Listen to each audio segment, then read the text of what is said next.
Fala galera, tudo bem? A gente tá aqui para continuidade do nosso papo com o Sérgio. O Sérgio já se apresentou, também já me apresentei. A gente tá falando sobre questões multiétnicas, questões raciais.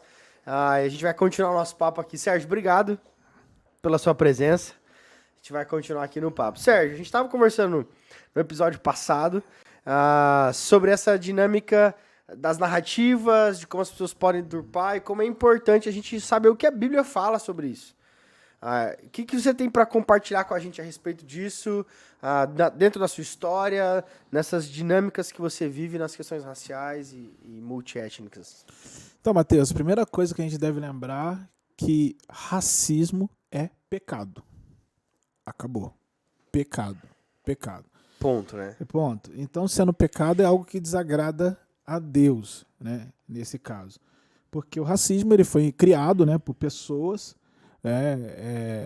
por pessoas que queriam ser superior, né, a outra etnia, então para isso desprezando uma criação de Deus. Então quando você despreza a criação de Deus, você está rompendo um mandamento de Deus, o qual diz, né, para nós amarmos uns aos outros, né, essa questão.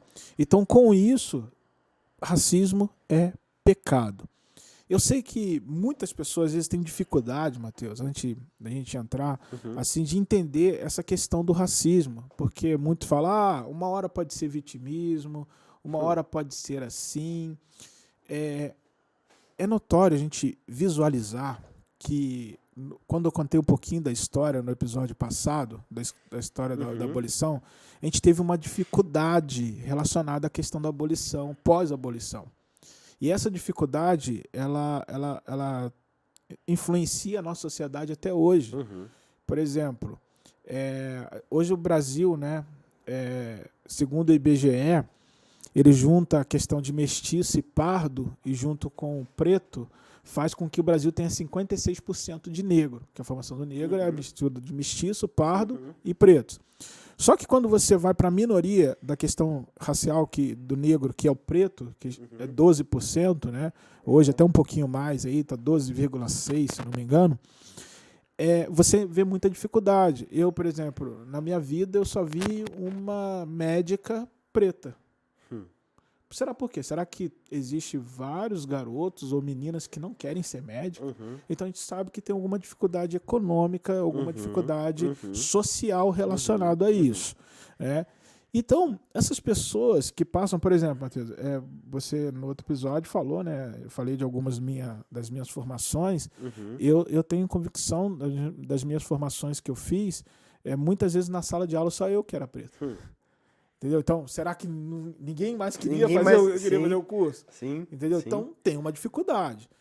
Tem alguma coisa ali, né? Alguma coisa está acontecendo, né? Está acontecendo. Né? Então, isso às vezes, eu acredito, tá? Que isso às vezes é percebido, talvez não para a grande maioria, mas talvez para aquele que é minoria na questão étnico-racial.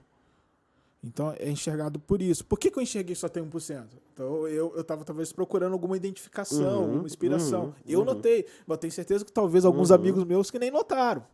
Né? Então, tem essa dificuldade.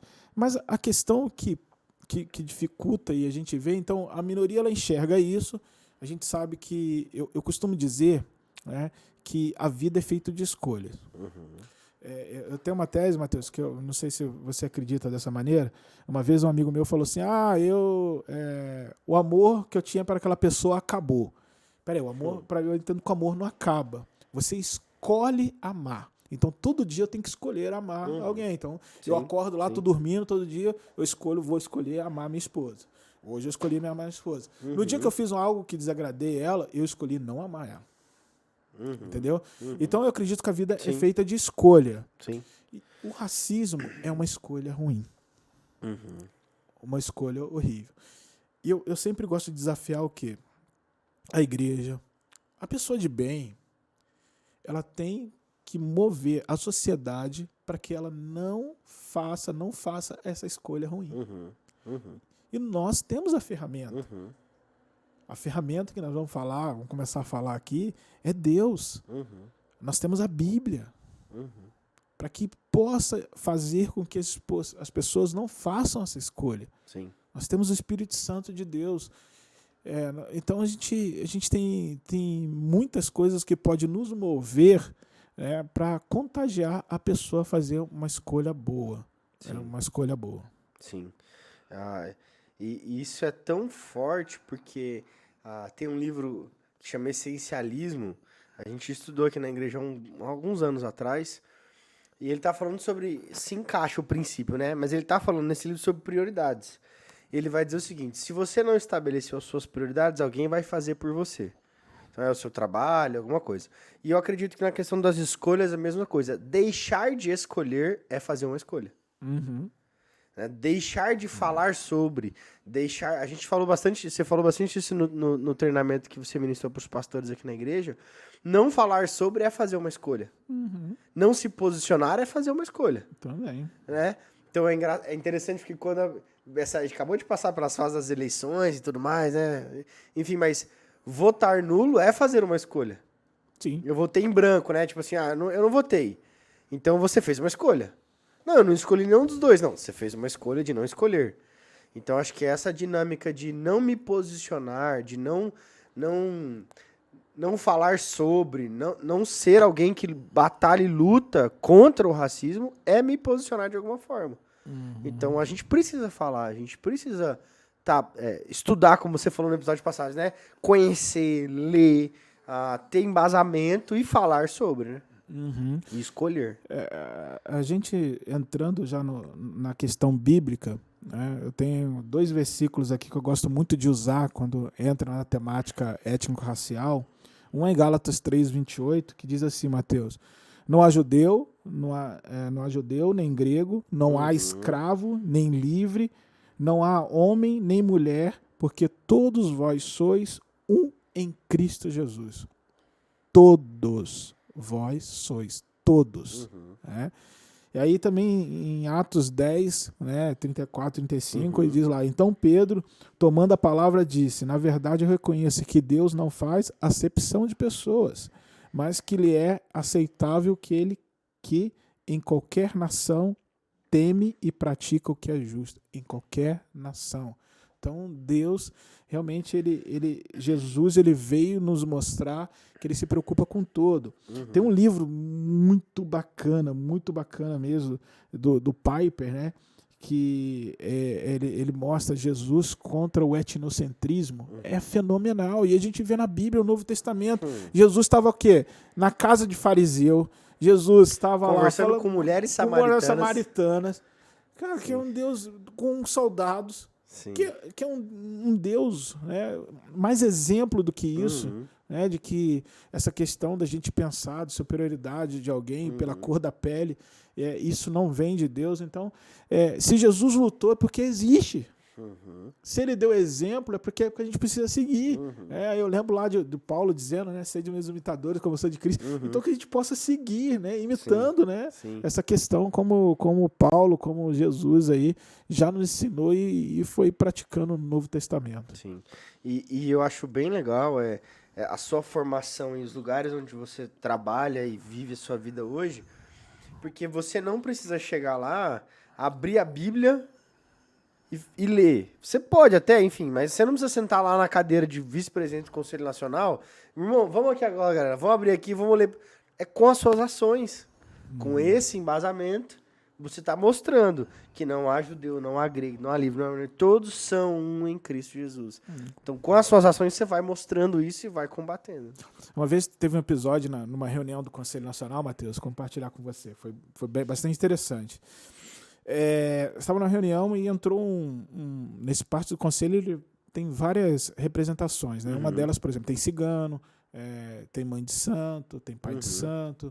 E um cigano entrou bem animado, sabe, assim, e estava num período de pandemia, e ele dizia: não, a gente tem que fazer uma oração para Deus, porque Jesus é que salva, Jesus é... E a pessoa que estava conduzindo a reunião nesse momento ficou constrangido, dizendo assim: ó, aqui a gente tem outras religiões, então você tem que respeitar, a gente não pode fazer oração. Falando assim com carinho com ele, né? Mas ele: não, mas a gente faz. Aí nisso levantou um dos conselheiros, que é um dos pais de santo mais conhecido no Brasil inteiro. Ele falou assim: ó, se for por mim, pode fazer oração. Eu não importo, não. Mas aquilo começou a mexer dentro de mim. Aí eu comecei a pensar, peraí, esse lugar não é um lugar de fazer oração. Esse é um lugar de você discutir políticas públicas. Não vamos fazer isso. E eu falei assim, eu vou ter que ser isso. Aí eu fiquei imaginando, imagina um cristão chegar para falar que ninguém não é para orar. Então, você não é crente, não? Você não... Sim. Aí eu cheguei e falei assim, pessoal, pode me dar a palavra? É o seguinte, ó. Então esse lugar é um lugar para a gente discutir políticas públicas. Eu entendo, eu estou tendo empatia com o conselheiro tal, que quer fazer uma oração, acreditando. Mas nesse momento, então, vamos fazer o seguinte, para nós encerrarmos a reunião, nós vamos ter um espaço de 1 minuto de silêncio e cada um faz as suas preces naquilo que você acredita e a gente encerra. Aí o pessoal, é isso que o Sérgio falou, é legal, eu vou fazer isso. Então, eu acho que até uma dessas ações que foi conquistando o pessoal para mim ter a confiança de estar na liderança desse conselho. E para mim tem muito a ver com a questão dessa maturidade espiritual também. Né? Então, eu entendo que ali, o que eu tô para fazer ali? Acho que isso foi, nossa, fantástico, assim. E não te faz menos crente, né? Não te faz menos pastor, menos missionário.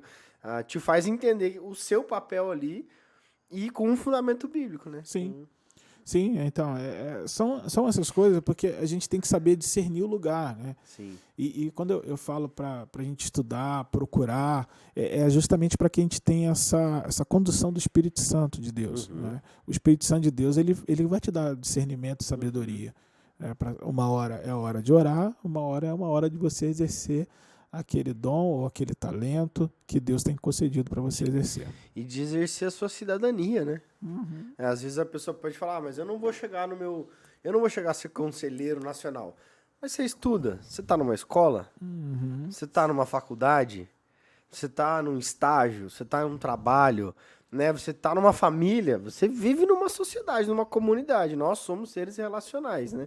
Fomos criados assim. Então, com quem você se relaciona que você pode exercer a sua cidadania a partir da sua cidadania celestial, né? A partir da sua identidade em Cristo. Como eu exerço isso? Então, acho que isso às vezes, quem está assistindo a gente, mas eu não sou um conselheiro, eu não tô lá naquela mesa. Mas você tá na mesa da sua casa. Sim. Você tem amigos, né? Você tá no estágio, você tá na faculdade. Então, essas questões, elas vão mexendo, né? Sim, Matheus, e lembrando no episódio passado, quando eu contei minha história lá, de um garoto que começou a se reunir com um grupo fechado para tentar revolucionar o mundo, eu nunca almejei fazer um plano, escrever um plano, eu um dia quero ser conselheiro nacional, um dia eu quero ir para Brasília, um dia eu quero treinar um time de basquete, ficar entre os 5 melhores. Nunca fiz isso. Eu nunca pensei nisso. Isso são oportunidades e a questão de sempre visão de servo, dizendo para o Senhor, estou disponível, Senhor.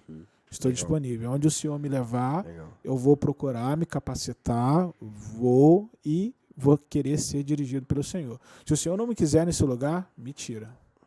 É assim, então. É assim que eu sempre falo com Deus, minha conversa com Deus, e é assim também que eu aconselho os jovens adolescentes a fazerem. Às vezes, a gente não sabe os planos de Deus. Então, é melhor você fazer o quê?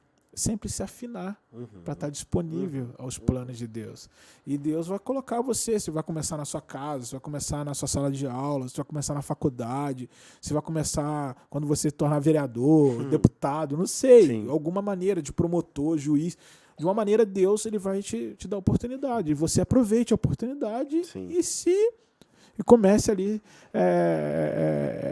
a estudar para aquilo, se capacitar para aquilo, que Deus vai te dar a oportunidade. E eu acho que pensando nessa temática que a gente está falando, e nisso que você está dizendo, como um jovem cristão, ele pode escolher se posicionar contra o racismo e a favor de boas escolhas. Que conselhos você daria? Assim? Então, pensando num jovem cristão, a gente está falando aqui, né, de um podcast cristão, de uma conversa com um fundamento bíblico. O que você diria para um jovem, assim? Então, beleza, até hoje essa questão não fazia parte do meu círculo, eu não pensava nisso, eu sou contra o racismo, eu entendo que é pecado, mas eu estava aqui, né? Estou fazendo a escolha de não fazer nada, mas agora eu quero escolher. O que eu posso fazer? Como que eu posso começar isso? Então, vai lá, eu gosto da pessoa, eu sou uma pessoa que, como professor, eu gosto muito de provocar. Mas, antes de provocar, eu quero abrir uma exceção. Eu quero já dar um conselho direto. Primeira coisa, não se envolva diretamente em organizações, às vezes, que traz alguma representação que não tenha o valor cristão. Isso é Porque legal. assim, Mateus, a gente tem lá aquele movimento Vidas Negras Importam.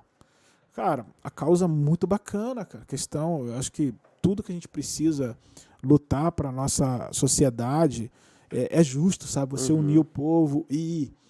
Mas, por exemplo, dentro disso tudo, agora eles apagaram, mas no site do Vidas Negras Importam, eles tinham lá uma questão falando que eles eram contra a família tradicional. Peraí, como que eu estou fazendo parte de um movimento se eu sou cristão e eu acredito na família tradicional, o qual Deus criou? Então eu não posso fazer, tem uma coisa que não está batendo. Tem um valor que não tá encaixando. E aquela história, né? Uma gotinha de água suja aqui contamina todo o resto, né? Contamina todo o resto. Então, Bem isso um pouquinho mesmo. de lixo aqui nessa água eu já não beberia. Já não Então, dá para beber. Não dá pra ser conivente, né? Então, meu primeiro conselho, não ande com movimentos assim. Eu acho que um jovem, tenho certeza, um jovem cristão não combina, não dá. O que tem a luz com as trevas? É bem Né? isso. Se a gente olhar pra Bíblia, o que tem a luz com as trevas, né? E questão de julgo desigual, né? Quando a gente pensa em julgo desigual, não tá falando só do casamento. E todo mundo fala, julgo desigual, não posso casar com alguém que não é crente, é a primeira coisa. Mas não é só disso que tá falando, né? O que tem a luz com as trevas, né? Que aliança tem isso, né? Então, é bem isso. Então, o conselho meu seria essa questão. Não dá E para o conselho de alguém que já começou a ter um movimento pensando em movimentos assim, né? Sim. Então, são coisas que no fundo, assim, parece... Sabe aquela questão... aquele filme O Cavalo de Troia? O cavalo não era bonitinho, o cavalo? Sim. O pessoal amou receber lá, né, o presente do cavalo. Mas o que tinha dentro? Né, não tinham soldados que invadiam? É bem isso. Então, o movimento é lindo, cara. A causa é linda, mas dentro tem uns presentinhos, cara.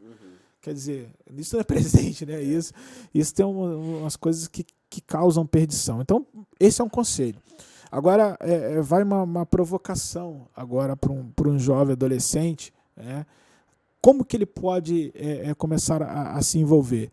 Comece a ler sobre isso, né? Eu, por exemplo, hoje os jovens têm uma ferramenta muito legal, né? Eu já fiz isso, gente. Uma vez eu discuti com o chat GPT racial. É muito bacana a discussão. Eu escrevia lá, ele mandava, eu falava, mas isso? Ele mandava. Cara, uma ferramenta ótima, começa a tirar a sua curiosidade. Nem tudo que está lá é verdade, porque a gente sabe que a inteligência artificial pega informações, né, que já foram colocadas na web, mas é uma questão que começa a te provocar para você estudar mais e se interessar por esse tema.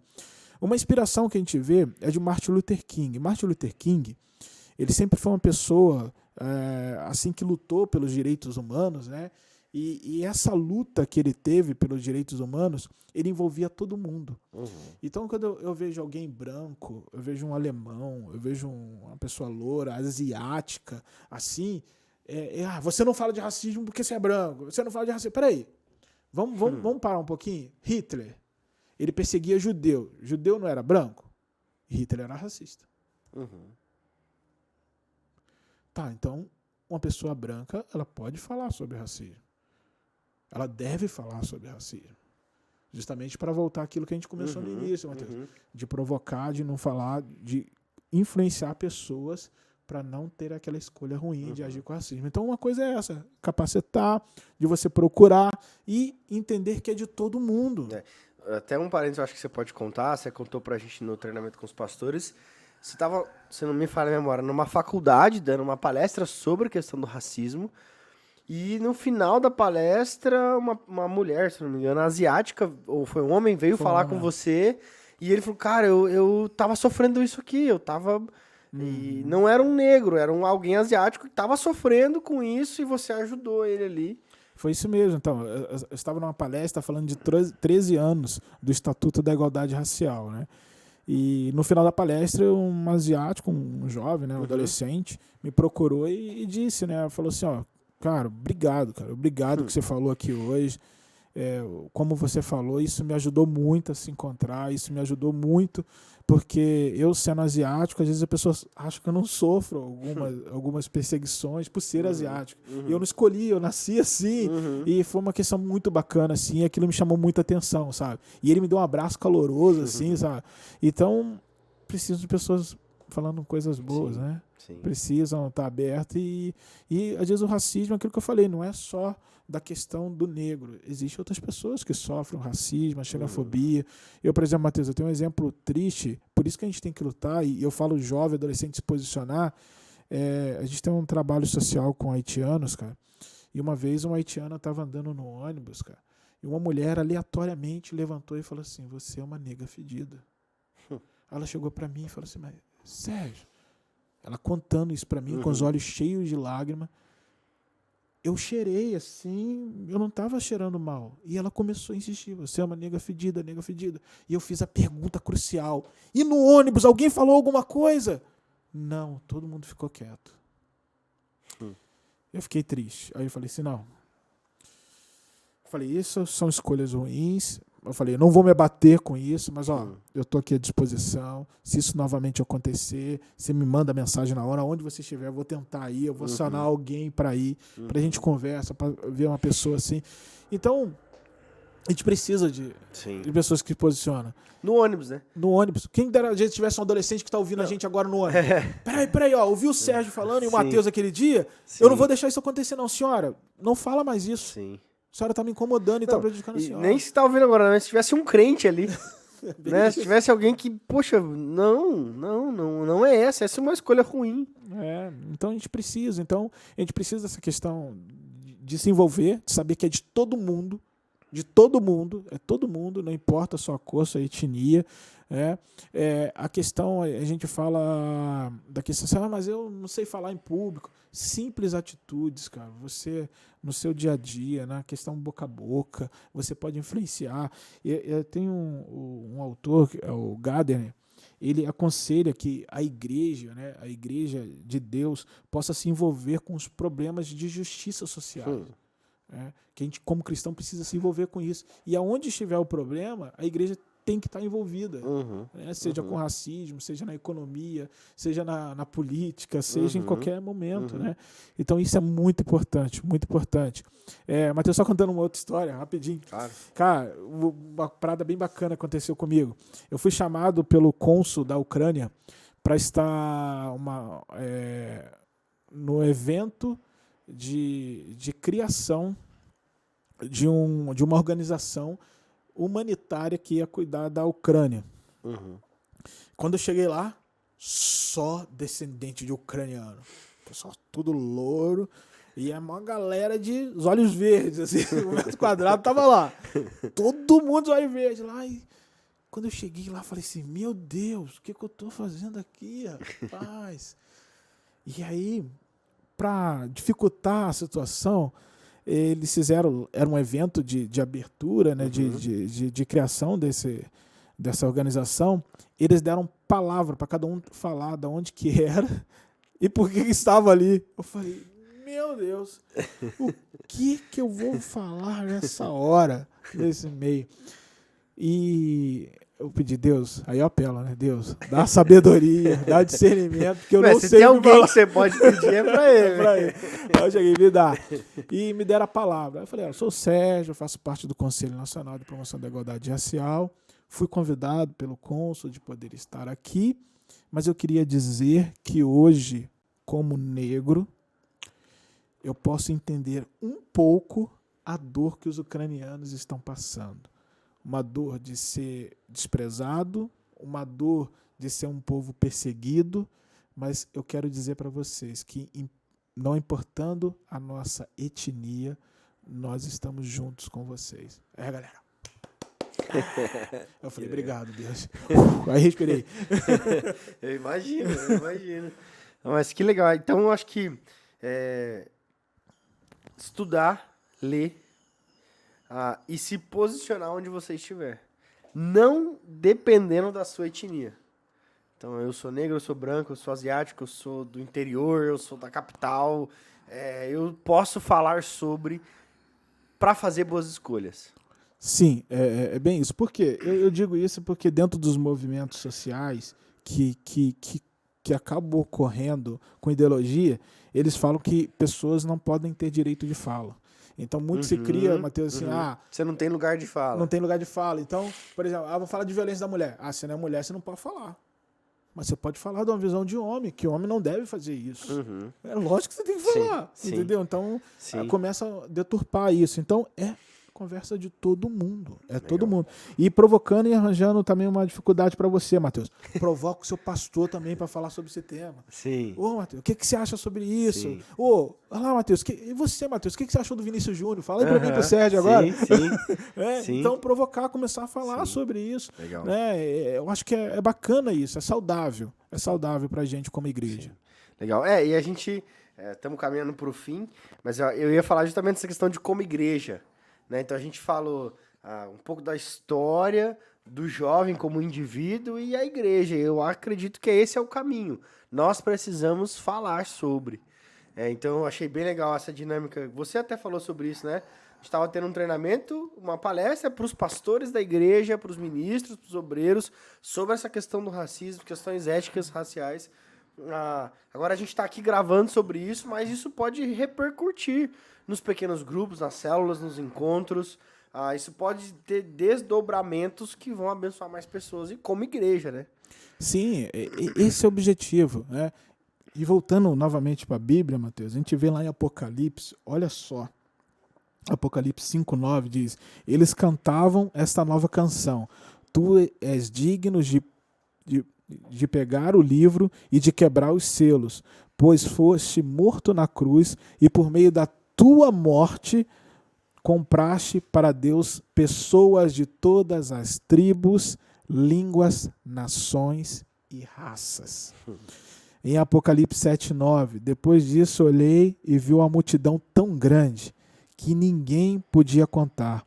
Eram de todas as nações, tribos, raças e línguas. Estavam de pé diante do trono do Cordeiro, vestidos de roupas brancas e tinham folhas de palmeira nas mãos. Todas, de novo, nações. Então é o momento da gente falar. Matheus, vou ser bastante sincero, cara, dessa questão. Tem muitas igrejas que são omissas, isso tem uma questão histórica relacionada a isso. Devido a tal movimento falar muito sobre isso, então é melhor não falar, eu ficar quieto aqui. Mas eu acho, assim, não legislando em causa própria, eu acho que a gente tem que começar a falar muito disso. Porque é como criação de filhos. Se a igreja não fala, eles vão vir de uma maneira errada ali. Eu estava lendo hoje sobre essa dinâmica de como movimentos se apropriam de determinadas palavras e siglas e deturpam aquilo, ou então se apropriam de tal modo que ninguém mais pode falar. Então, a diversidade. Se você falar a palavra diversidade, já vem um movimento na sua cabeça e fala, cara, mas não, ela é uma palavra. E eu acho que, mas porque tal movimento fala sobre isso, tanto eu como igreja não vou falar. Não, a gente vai se posicionar, a gente vai falar. E isso é ser luz, né? Isso é ser um farol que aponta para Cristo e é ser sal. A gente tem que temperar isso aqui, a gente tem que trazer verdade, né? É verdade. A gente tem que trazer verdade. E como também diz lá em Lucas 4:18-19, o Espírito do Senhor está sobre mim, porque ele me ungiu para pregar as boas novas aos pobres e ele me enviou para proclamar liberdade aos presos e recuperação das vistas aos cegos, para libertar os oprimidos e proclamar o ano da graça do Senhor. É isso, mano. É isso, Deus nos convocou, nos chamou para isso. Então a gente tem que retomar, mas de uma maneira com sabedoria de Deus, vinda de Deus, sabendo o momento de calar, o momento de falar, o momento de orar, o momento de não orar. Sim. A gente precisa ter esse pensamento, ter esse lugar de fala de novo e da fala correta, porque nós temos a verdade Sim. é Cristo. Que legal. Obrigado, Sérgio. Obrigado pelo seu tempo, pelo seu investimento, por estar aqui com a gente falando sobre isso. Acho que a gente teria muito mais coisa para falar, né? Tinha bastante. A gente pode marcar outro momento aí da gente falar de um assunto específico aí, seria um prazer. Legal. Aí. Obrigado pelo seu tempo. Você que acompanha a gente até aqui, obrigado também pelo seu pelo seu tempo com a gente aqui, que o Senhor possa falar ao seu coração. Acho que pra mim, desses 2 papos que a gente bateu e dos próximos que a gente vai falar, mas racismo é pecado e ponto, né? Se faz necessário uma fala, se faz necessário a gente se posicionar, porque todos os dias pessoas fazem escolhas. E às vezes muito ruins, péssimas, e boas escolhas também fazemos. Então acho que isso fica pra gente. E a importância da gente falar sobre isso, principalmente você que está na universidade. Eu acho que se envolver com o que acontece na universidade, ser luz na universidade, na escola, e tá pronto para receber críticas também, né? Porque se posicionar, tá disponível para receber críticas. Né? É verdade. E, Matheus, antes de encerrar, depois eu queria deixar uma frase do Martin Luther King aí pra galera. Claro, pode falar. Então, tem uma frase que eu amo do Martin Luther King, que é voltado para a igreja. Ele diz assim, ó: a igreja não é um mero termômetro que registra as ideias e a principais opinião popular. Ela é o termostato que transforma os usos e costumes da sociedade. Termostato. Que é diferente do termômetro. Né? É diferente do termômetro. O termômetro só mede, né? Só mede, né? É, que legal. Obrigado mais uma vez, Sérgio. Valeu. Eu sei que vão vir outros papos aí. Uma roda de conversa, a gente pode marcar uns papos com a juventude. Então fica ligado no nosso conteúdo. Se você não é inscrito no nosso canal, se inscreve aí. 2 horas depois. Fala, galera, ó, nós estamos terminando agora aqui o 2º episódio. Vai ter um terceiro, um pouco mais breve, mas a gente vai continuar o papo. Tem mais coisa pra gente falar ainda. Então, Sérgio, obrigado, né, por até aqui. A gente já volta, fica com a gente. Daqui a pouco tem mais um episódio aí. Valeu.